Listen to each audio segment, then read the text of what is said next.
बाटली मंदी राखेल होतं काय ग तुम्ही केलं काय? बाटली मंदी राखेल होतं काय ग तुम्ही केलं बाय गो मला वाटलं धन्य ते अत्तर हाय तुझ्या कपड्याला लावलं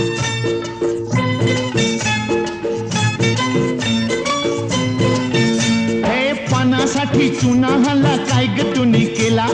पानासाठी चुना हाला काय ग तुम्ही केला मला वाटलं सख्य ते लोणीच हाय मी पावासनी लावलं हे काशी गह काशी तुझी सवय कशी जरा बोल माझ्या पाशी ग